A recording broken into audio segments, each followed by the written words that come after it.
بسم اللہ الرحمن الرحیم۔ الفضل رضی اللہ تعالی عنہا، مکہ کی بہادر ماں کی داستان۔ مکہ کے گرم آسمان تلے قریش کے دلوں میں تکبر کی آگ دہک رہی تھی اور حق کی آواز کو دبانے کی کوششیں ہر گلی میں گونجتی تھی۔ ایک گھر ایسا بھی تھا جس سے کہ دروازے سے روشنی ٹپکتی تھی۔ اس گھر کی ربا ایک باوقار خاتون تھی، الفضل لبابہ رضی اللہ تعالی عنہا، عباس بن عبد المطلب کی زوجہ اور عبداللہ بن عباس جیسی در نایاب شخصیت کی ماں۔ اسلام کے ابتدائی برسوں میں جب نام محمد صلی اللہ علیہ وآلہ وسلم زبان پر لانا جرم بن گیا تھا، الفضل نے خاموشی سے مگر پورے یقین کے ساتھ دل میں ایمان اتار لیا۔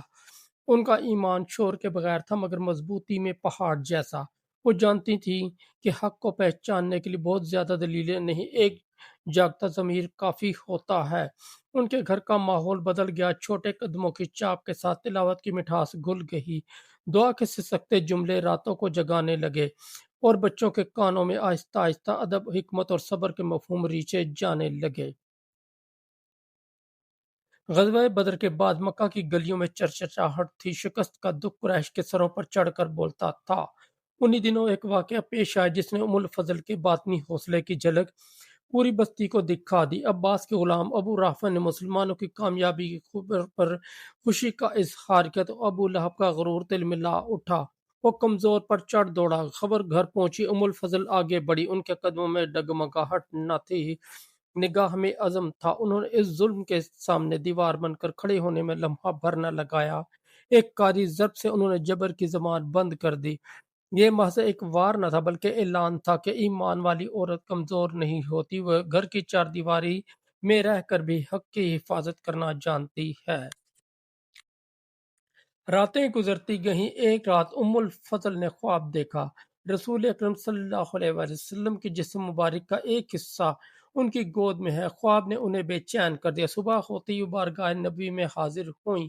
نبی کریم نے مہر مسکراہٹ کے ساتھ تعبیر دی کہ فاطمہ کے ہاں ایک بچہ پیدا ہوگا، وہ تمہاری گود میں آئے گا۔ وقت نے ثابت کیا کہ یہ بشارت سچی تھی۔ یوں الفضل کو اہل بیت سے ایک ایسا رشتہ عطا ہوا جس میں محبت بھی تھی، برکت بھی، اور دین کے ساتھ قلبی وابستگی کی خوشبو بھی۔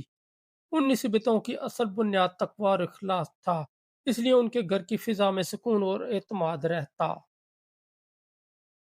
علم اور دیانت کے باب میں بھی الفضل کا طریقہ نہایت حکیمانہ تھا۔ یوم عرفہ کے موقع پر لوگوں میں سوال تھا کہ کیا رسول اللہ صلی اللہ علیہ وسلم اس دن روزہ رکھتے ہیں؟ الفضل نے الجھانے والی بحثیں نہیں کی، انہوں نے دودھ کا پیالہ بھیج دیا۔ نبی کریم نے اونٹ پر بیٹھے ہوئے دودھ نوش فرما لیا۔ ایک سادہ عمل نے امت کے لیے مسئلہ واضح کر دیا۔ سوال اگر سلیقے سے کیا جائے تو جواب بھی روشن اور سیدھا ملتا ہے۔ الفضل نے بتا دیا کہ علم صرف الفاظ کا ہنر نہیں، طریقہ سوال کی تہذیب بھی ہے۔ لیکن شاید ان کی زندگی کا سب سے حسین باب تربیت ہے۔ ان کے گھر میں ایک کمسن لڑکا تھا، عبداللہ بن عباس، چمکتی آنکھیں، تند ذہن، نرم دل۔ الفضل نے اس ننھے سے پودے کو محبت، ضبط اور نظم کے پانی سے سینچا۔ وہ اسے بتاتے ہیں کہ علم کے دروازے ادب سے کھلتے ہیں، کہ سوال حکمت کے ساتھ کیا جائے تو ایک آیت کے کئی در وا ہوتے ہیں، کہ استاد کی بات غور سے سننا علم کا آدھا حصہ ہے، کہ اختلاف میں بھی آواز پست رکھی جاتی ہے۔ راتوں کے آخری پہر وہ بیٹے کو آستگی سے جگاتی، تہجد کے چند لمحے، دعا کے چند لفظ، پھر تلاوت کی سطور۔ وقت کے ساتھ یہی لڑکا ترجمان القرآن کہلایا۔ تاریخ جب ابن عباس کے علم کے فضل گنتی ہے تو اس کی جڑیں الفضل کی گود میں نظر آتی ہیں۔ ان کے فیاضی رشتوں میں بھی جھلکتی۔ المومنین میمونہ ان کی حقیقی بہن تھیں۔ اس نسبت نے گھر کے دروازے کو محبت اور خیر خواہی کے لیے پوری طرح کھول رکھا تھا۔ ان کے بیٹے فضل، عبداللہ، قسم، ہر ایک اپنی جگہ امت کے لیے نعمت ٹھہرا، مگر ان ناموں کے پیچھے جو اصل قوت تھی وہ ایک ماں کی نظر تھی، وہ نظر جو اولاد کو صرف روٹی نہیں دیتی، راستہ بھی دیتی ہے، صرف زبان نہیں بناتی، ضمیر بھی بناتی ہے۔ مکہ کے دن ختم ہوئے تو مدینہ کے آسمان تلے زندگی نے نیا روپ لیا۔ مسجد نبی کے سائے میں سوالوں کے حلقے سجتے